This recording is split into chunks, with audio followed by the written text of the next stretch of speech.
Students अस्सलाम वालेकुम। Second year biology के लेक्चर में आपको वेलकम करते हैं। डियर स्टूडेंट्स, आज हम स्टार्ट करेंगे चैप्टर नंबर 21 जिसका टाइटल है सेल साइकिल का। तो आज जो चैप्टर हम स्टार्ट करने जा रहे हैं इसका टाइटल है सेल साइकिल। डियर स्टूडेंट्स, हम देखते हैं कि एक छोटा सा प्लांट है वो बड़ा हो जाता है, एक छोटा बेबी बड़ा हो जाता है। हम देखते हैं कि जब हम छोटे थे हमारी बॉडी में नंबर ऑफ़ सेल्स कम थे। जैसे जैसे हम बड़े होते गए हमारी बॉडी में सेल्स की तादाद बढ़ती गई। ट्रिलियंस ऑफ सेल पर मुश्तमिल हमारी बॉडी है और ये तमाम सेल एक सेल से वजूद में आए हैं जो कि स्पर्म एग की फ्यूजन से बना था, ज़ाइगोट। इसी तरह जितने भी एनिमल्स हैं, बड़े साइज़ के एनिमल हैं, छोटे साइज़ के एनिमल हैं, उनकी बॉडी में हज़ारों, लाखों, करोड़ों, अरबों सेल्स मौजूद हैं। पौधों की बॉडी में बहुत सारे सेल्स मौजूद हैं। तो ये सेल जिस प्रोसेस के नतीजे में वजूद में आते हैं उसको हम कहते हैं सेल साइकिल। यानी सेल एक सीरीज़ और सीक्वेंस ऑफ इवेंट से गुजरता है, उसके नतीजे में नए सेल पैदा कर देता है। यानी मसलन अगर एक सेल होगा तो जब वो एक बार सेल साइकिल से गुजरेगा तो 2 सेल कर देगा, फिर सेल साइकिल से गुजरेगा तो वो दोनों 2-2 और 4 कर देंगे, फिर 4 8 कर देंगे। तो सेल साइकिल वो प्रोसेस है जिसके नतीजे में सेल्स अपनी तादाद को बढ़ाते हैं। अब ये जो सेल साइकिल है ये किसी रैंडम इवेंट्स पर मुश्तमिल नहीं होता। Cell cycle is a series of events. ये एक सीरीज़ और सीक्वेंस ऑफ इवेंट्स पर मुश्तमिल है जो कि मेनली 3 चीज़ों पर मुश्तमिल होती है। जैसे ही सेल बनता है उसका सेल साइकिल स्टार्ट हो जाता है। सबसे पहले जो सेल में चेंजेस आते हैं वो ये होते हैं कि पीरियड ऑफ ग्रोथ, सेल के अंदर ग्रोथ होती है, सेल के साइज़ बढ़ता है, सेल के अंदर माइटोकॉन्ड्रिया हैं तो उनकी तादाद बढ़ती है, राइबोसोम्स हैं तो उनकी तादाद, एंजाइम की, प्रोटीन की, जो भी सेल की ग्रोथ के लिए चीज़ें रिक्वायर हैं वो उसमें पैदा होती हैं। उसके बाद एक बहुत ही अहम इवेंट होता है, वो होता है रेप्लिकेशन ऑफ डीएनए।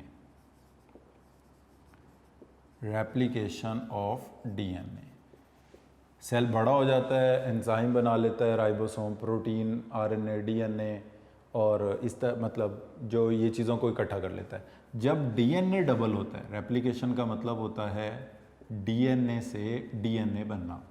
डीएनए दुगना हो जाता है, डीएनए डबल हो जाता है, जेनेटिक इन्फॉर्मेशन डबल हो जाती है। तो इस प्रोसेस को कहते हैं रेप्लिकेशन। उसके बाद होती है सेल डिवीजन। सेल डिवाइड करता है और डॉटर सेल्स बना देता है। तो डियर स्टूडेंट, सेल साइकिल की डेफिनेशन क्या बनेगी? Cell cycle is a series और sequence of events which involves the period of growth. Number 1, सबसे पहले जो सेल बना है, जैसे ही कोई सेल वजूद में आया है उसका सेल साइकिल स्टार्ट हो गया। सबसे पहले उस सेल के अंदर ग्रोथ के चेंजेस आएंगे। जब उसमें ग्रोथ के चेंजेस अकम्प्लिश हो जाएंगे तो वो अपने डीएनए को दुगना कर लेगा, डबल कर लेगा, डीएनए से डीएनए बनेगा, जिसको हम बोलते हैं रेप्लिकेशन ऑफ डीएनए। जब रेप्लिकेशन ऑफ डीएनए हो जाएगी तो सेल्स से नए डॉटर सेल्स बन जाएंगे, जिस प्रोसेस को हम कहेंगे सेल डिवीजन। तो डियर स्टूडेंट, सेल साइकिल की ये डेफिनेशन है। इस डेफिनेशन को आप बुक से भी कंसल्ट कर लें। The cell undergoes a series और sequence of changes which involves number 1 period of growth, number 2 replication of DNA, number 3 cell division.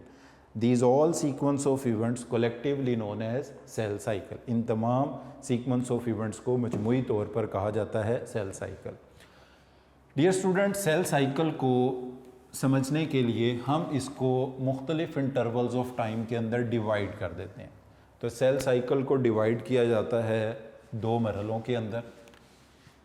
पहले मरहले को इसके कहते हैं इंटरफेज।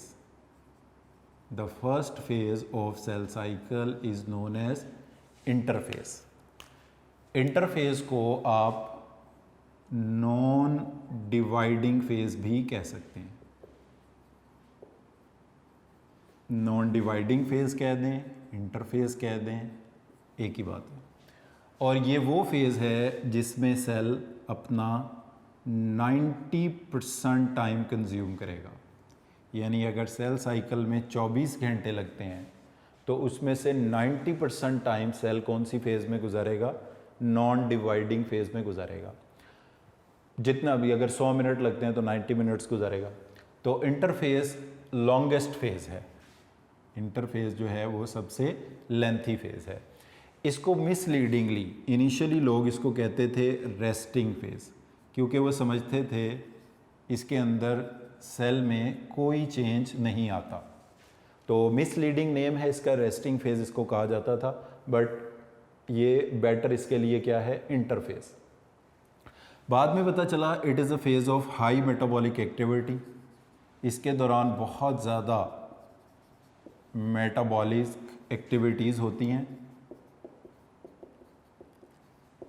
और इस वजह से इसका नाम चेंज करके रेस्टिंग फेज़ से इंटरफेस कर दिया गया। इसको मज़ीद 3 मरहलों में डिवाइड किया जाता है। Interface is further divided into 3 phases. पहली फ़ेज़ को इसकी कहते हैं G1 फेज़। G1 फेज़ का मतलब होता है गैप 1 फेज़। G1 फेज़ का मतलब है gap, G stands for gap. अच्छा, क्योंकि ये फेज़ जो है माइटोटिक फेज़ से माइटोटिक फेज़ के बाद आती है। एक तो होगी ना इसकी इंटरफेज़, दूसरी इसकी फेज़ होती है माइटोटिक फेज़, जिसको आप डिवाइडिंग फेज़ भी कह सकते हैं। माइटोटिक फेज़ कह दो, डिवाइडिंग फेज़ कह दो, एक ही बात है।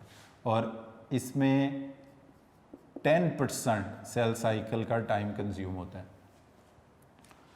यानी अगर एक ह्यूमन सेल की हम एग्जांपल लें तो वो 24 आवर्स में डिवाइड करता है, जिसमें से 23.5 आवर्स, 23.5 घंटे वो गुजारेगा इंटरफेस में, और सिर्फ 30 मिनट्स, आधा घंटा उसको लगेगा माइटोटिक फेज़ में। तो क्योंकि ये माइटोटिक फेज़ से पहले आती है के बाद आती है G1 फेज़, या जब सेल साइकिल स्टार्ट होता है तो सबसे पहले यही फेज़ आती है, तो इसलिए इस G1 फेज़ को एक और नाम दिया जाता है, इसको कहा जाता है post mitotic phase. Post mitotic phase, post mitotic phase कह दें, G1 फेज़ कह दें, एक ही बात है। उसके बाद नेक्स्ट नंबर पर जो फेज़ आती है इसको कहा जाता है S फेज़। S फेज़ का मतलब है सिंथेसिस फेज़।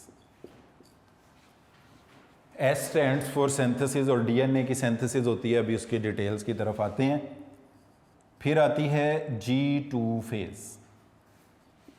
G2 फेज़ क्योंकि M फेज़ से पहले आती है, इसलिए इसको कहा जाता है प्री माइटोटिक फेज़। तो डियर स्टूडेंट्स, इंटरफेज़ जिसको नॉन डिवाइडिंग फेज़ कहते हैं, जिसको रेस्टिंग फेज़ भी बोलते हैं, जिसमें सेल साइकिल का 90% टाइम कंज्यूम होता है, it is a phase of high metabolic activity, is divided into 3 phases. That is, number 1 is the G1 phase, gap 1 phase, post mitotic phase. Number 2 is the S phase, synthesis phase. Number 3 is the G2 phase, which is the pre-mitotic phase. तो 3 phases में इसको divide किया जाता है, G1 phase, S phase, G2 phase. इसके बाद dear students, हम in phases को इन डिटेल स्टडी करते हैं, और माइटोटिक फेज़ को हम अलहदा स्टडी करेंगे कि G1 फेज़ में क्या चेंजेस आते हैं। एक यहाँ पर रूल याद रख लें कि हर फेज़ सेल को प्रिपेयर करती है फॉर द नेक्स्ट फेज़। यानी G1 फेज़ सेल को प्रिपेयर करेगी for the S phase, S phase cell को प्रिपेयर करेगी for the G2 phase, G2 phase के चेंजेस सेल को प्रिपेयर करेंगे फॉर M फेज़, यानी कि M फेज़ से एब्रीवेट करते हैं माइटोटिक फेज़ को। तो इन फेजेस को डियर स्टूडेंट्स अगर हम एक साइक्लिक मैनर के अंदर इनको ड्रॉ करें, एक साइक्लिक वे में इनको ड्रॉ करके अगर हम देखें, तो सबसे पहले जैसे ही कोई सेल वजूद में आता है उसमें G1 फेज़ आती है। G1 फेज़ के बाद वो मूव करता है to S phase, S phase के बाद वो मूव करता है टू G2 फेज़, और G2 फेज़ के बाद इसमें आएगी M फेज़। यानी आप यहाँ से और इसके बाद डॉटर सेल्स बन के फिर दोबारा से, यानी 90% टाइम इन फेजेस में कंज्यूम होगा, G2S, G1S और G2 फेज़। अब ये क्योंकि आप देख रहे हैं M फेज़ के बाद आ रही है, इसलिए इसको कहते हैं पोस्ट माइटोटिक फेज़। और ये फेज़ क्योंकि M फेज़ से पहले आ रही है G2 फेज़, इसलिए इसको कहा जाएगा प्री माइटोटिक फेज़। प्री। कुछ सेल्स क्या होते हैं, वो G1 फेज़ से एग्ज़िट करके एक और फेज़ में दाखिल हो जाते हैं जिसको कहते हैं नो गैप G0 फेज़, और वो हमेशा फिर इसी फेज़ में रहते हैं। इनकी एग्ज़ाम्पल में हम लेते हैं आई लेंस, इसके अलावा न्यूरॉन्स, इसके अलावा मसल्स, तो G0। अब G0 फेज़ आप देख रहे हैं, ये तो सेल साइकिल है, G1S, G2, M फेज़, ये सेल साइकिल से बाहर है। तो दो cells which exit the cell cycle will enter into another phase which is known as G0 phase. G0 phase का मतलब है no gap phase, and some of the cells permanently remain here. इन cells को कहा जाएगा permanent cells. और कुछ sales ऐसे होते हैं जैसे कि किडनी लिवर के सेल्स, किडनी एंड लिवर के सेल्स, वो होते G0 फेज़ में हैं, but they can come back to the cell cycle on the need of the body. अगर बॉडी को इनकी ज़रूरत पड़ती है तो ये वापस आ सकते हैं सेल साइकिल में। इनको कहा जाएगा सेमी परमानेंट, यानी on the need of the body they can divide, they can come back to the cell cycle. बहरहाल एक बात याद रख लें कि G0 फेज़ कौन सी फेज़ है, ये सेल साइकिल की फेज़ नहीं है। जब कोई सेल साइकिल से एग्जिट करेगा तो वो जिस फेज़ में आएगा इसको कहा जाएगा G0 फेज़।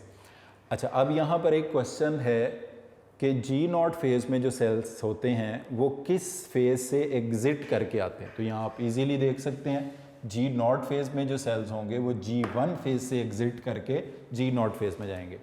और कौन से सेल्स हैं जो सारी ज़िंदगी हमेशा, once they are form, once they become mature, throughout life they remain in G0 phase, उसमें आते हैं ये वाले परमानेंट सेल्स, ये जो मैंने ऊपर लिखे हैं, आई लेंस, न्यूरॉन, मसल्स। अच्छा, किडनी और लिवर के सेल्स भी कौन सी फेज़ में होते हैं जब मेच्योर होते हैं? G0 फेज़ में। But on the need, bone के सेल भी कर सकते हैं आप इसमें, on the need of the body they can return to the cell cycle, तो इनको कहते हैं सेमी परमानेंट सेल। तो अगर आपसे कहा जाए कि permanent, semi permanent cells mature होके कौन सी फेज़ में होते हैं, तो हम कहते हैं G0 फेज़ में होते हैं। वो G0 फेज़ में सेल साइकिल से कहाँ से एग्जिट करके आते हैं? G1 फेज़ से एग्जिट करके आते हैं। परमानेंट सेल्स तो वो होते हैं जो सेल साइकिल में रिटर्न होते ही नहीं हैं, जैसे कि आई लेंस, मसल्स, न्यूरॉन। जो सेमी परमानेंट हैं, यानी किडनी लिवर को कोई डैमेज हो गया, बोन को कोई डैमेज हो गया, तो वो दोबारा डिवाइड करके किडनी के सेल, लिवर के सेल बना सकते हैं। तो वो G0 फेज़ से जब सेल साइकिल में री एंटर होते हैं, तो कौन सी फेज़ में री एंटर होते हैं, ये एरो आपको बताएगा, S फेज़ में री एंटर होते हैं। तो ये थोड़ा सा डायग्रामेटिकली आपको अंदाज़ा हो गया फेजेस का। अच्छा, अब G1 फेज़ में क्या चेंजेस आएंगे? G1 phase will prepare the cell for S phase. एक तो G1 फेज़ से जो सेल्स एग्जिट कर जाएंगे, they will enter into G0 phase, वो उसको हमने अलहदा कर दिया। तो G1 फेज़ में जो सेल्स हैं वो सेल को प्रिपेयर कर रहे हैं for S phase. It is a phase of high metabolic activity. इसके अंदर क्या होगा? हाई मेटाबॉलिक एक्टिविटीज़ होंगी इसके दौरान, और इसके दौरान एंजाइम्स बनेंगे, इसके दौरान प्रोटीन्स बनेंगी, in which normally cells grows in size, cell size में ग्रो करेगा, एंजाइम बनाएगा, डीएनए की सिंथेसिस होगी, डीएनए के बेस यूनिट्स इकट्ठे होंगे, सॉरी, इसमें सेल मेटाबॉलिज्म के दौरान क्या करेगा? ग्रोथ करेगा। इसके अलावा इसमें एंजाइम्स बनेंगे, इसके अलावा इसमें माइटोकॉन्ड्रिया की तादाद बढ़ेगी, क्योंकि जितने ज़्यादा माइटोकॉन्ड्रिया उतनी ज़्यादा एनर्जी, उतनी ज़्यादा मेटाबॉलिज्म। इसके अंदर डीएनए के basis adenine, guanine, thiamine, cytosine इनको इकट्ठा किया जाएगा। तो जब ये फेजेस अकम्प्लिश हो जाएंगे तो फिर होगी डीएनए की रेप्लिकेशन, और जब डीएनए की रेप्लिकेशन होगी तो इस फेज़ को कहा जाएगा एस फेज़। रेप्लिकेशन की तैयारी किस फेज़ में की जाएगी? G1 phase. तो अब आप इन चेंजेस को ज़रा एक नज़र बुक से भी देख लें, बुक की वर्डिंग्स में। G1 is the period of extensive metabolic activity, बहुत ज़्यादा मेटाबॉलिक चीज़ें होंगी इसके अंदर। Cell normally grows in size, size में सेल बड़ा होगा, सेल में स्पेसिफिक एंजाइम बनेंगे। अब वो कौन से एंजाइम है? देखें, डीएनए रेप्लिकेशन होनी है एस फेज़ में, मगर रेप्लिकेशन कराने के एंजाइम कहाँ बन रहे हैं? G1 फेज़ में। तो enzymes involve in replications are synthesised in G1 phase. अब एंजाइम बनाने के लिए क्या चाहिए? राइबोसोम्स चाहिए, वो भी बनेंगे यहाँ पे। Synthesis and are synthesised DNA bases जो डीएनए को बनाते हैं, एडेनिन, गवानीन, थायामीन, और इसमें चाहिए होते हैं फॉस्फेट ग्रुप्स चाहिए होते हैं, और इसमें और डीएनए के बेसिस चाहिए राइबोज, डीऑक्सीराइबोज, शुगर चाहिए होते हैं, are accumulated in for DNA से। पोस्ट माइटोटिक फेज़ भी इसको कहते हैं। इससे अगर सेल एग्जिट करे तो वो G0 फेज़ में आ जाता है। रिमेन डेज, वीक्स, मंथ्स और even years in this phase, जैसे कि नर्व सेल्स, आई लेंस के सेल्स सारी ज़िंदगी इसमें रहते हैं। Even life time of the organism without proliferating further, बगैर डिवाइड किए। Following the G1 phase is S phase. G1 phase के बाद एस फेज़ है, during which DNA is synthesised and the chromosome number is double. अब dear student, ये जो book में एक लाइन लिखी है, ये लाइन गलत है टेक्निकली। यहाँ पर लिखना चाहिए था chromatid number is doubled. Chromosome number double नहीं होता इसमें, क्रोमेटिड का नंबर डबल होता है। जैसे फॉर एग्जांपल अगर हम इस तरह से ये एक ड्रॉ करते हैं, ये एक कंप्लीट क्रोमोसोम कंसिडर किया जाएगा, या अगर ऐसे भी है तो ये एक कंप्लीट क्रोमोसोम कंसिडर किया जाएगा। पर if it is a one chromosome,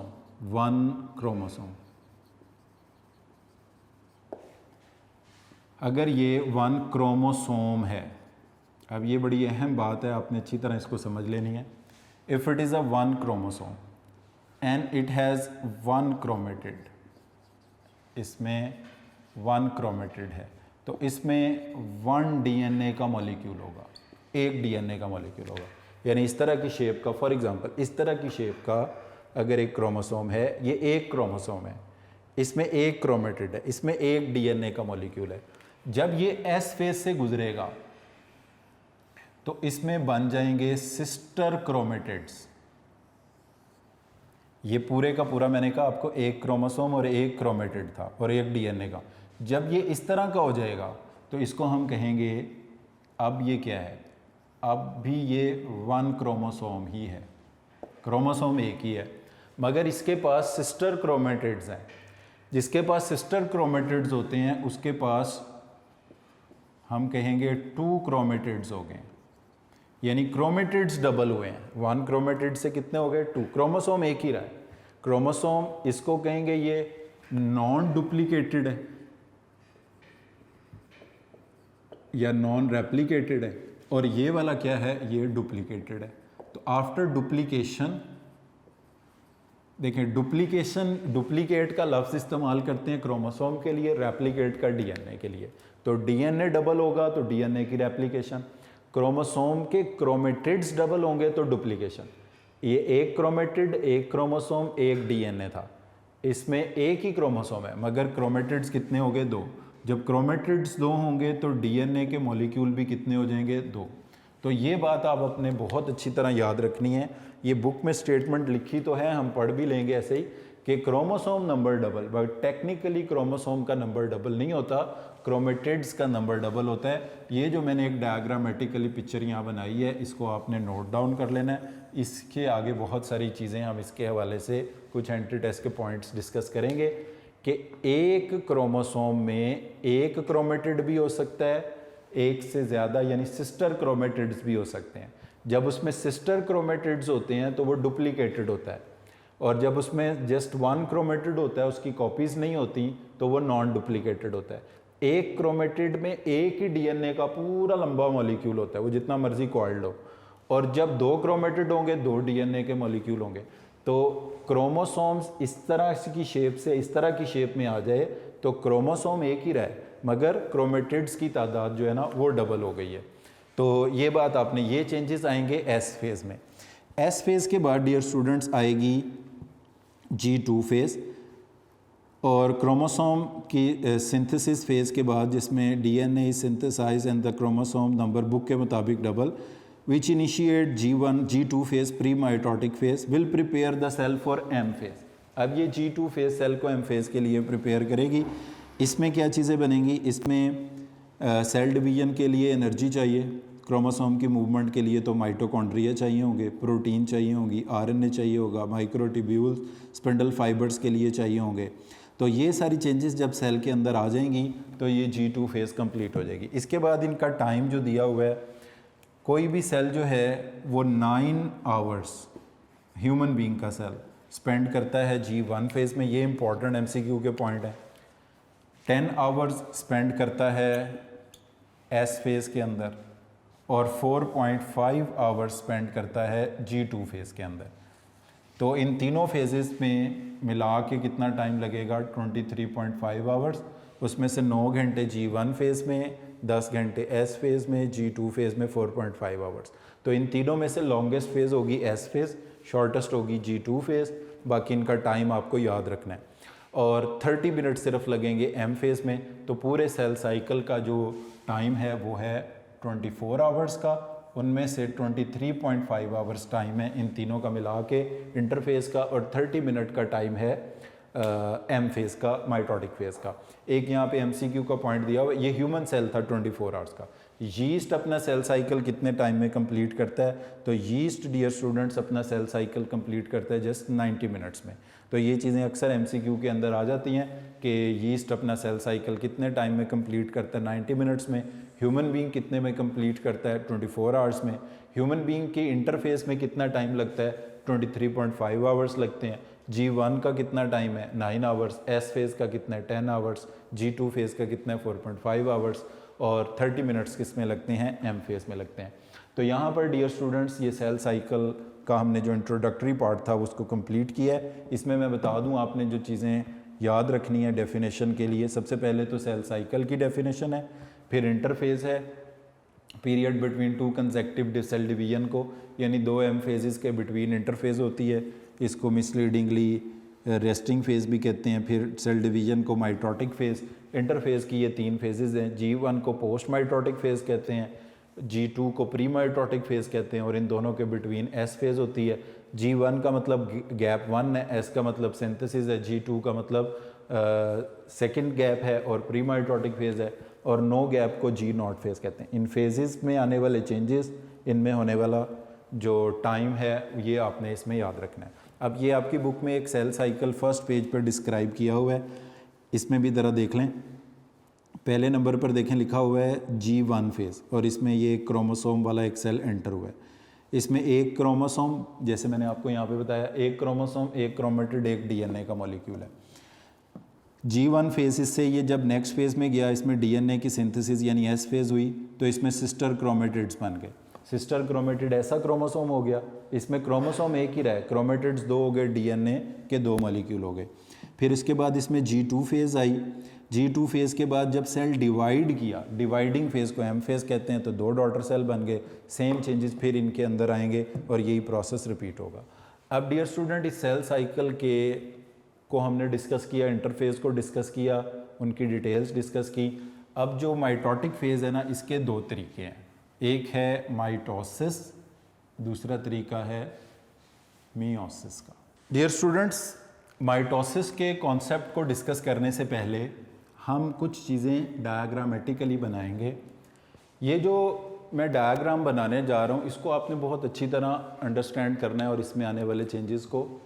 तो इसमें सबसे पहली चीज़ है कि आपको कैसे पता चलेगा कि सेल माइटोटिक फेज़ में है या इंटरफेज़ में है। तो अगर कोई सेल इस तरह से हमें नज़र आता है जिसके अंदर न्यूक्लियर मेम्ब्रेन मौजूद है, जिसके अंदर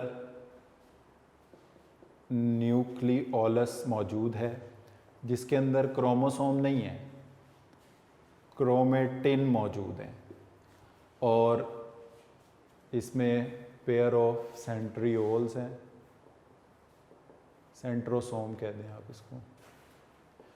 अब इस सेल को अगर आप देखें, ये तस्वीर आप बना भी लें, ये इंटरफेज है। अब इसकी क्या पहचान है, देखें इस फेज़ में आपको न्यूक्लियर इन्वेलप इंटैक्ट कायम नज़र आ रहा है, इस फेज़ में आपको न्यूक्लियोलस नज़र आ रहा है, क्रोमेटिन नज़र आ रहा है, इसमें सेंट्रियोल नज़र आ रहा है। ना तो इसमें स्पिंडल फाइबर बने हुए नज़र आ रहे हैं, ना इसमें क्रोमोसोम नज़र आ रहे हैं, ना इसमें क्रोमोसोम साइटोप्लाज्म में बिखरे हुए हैं।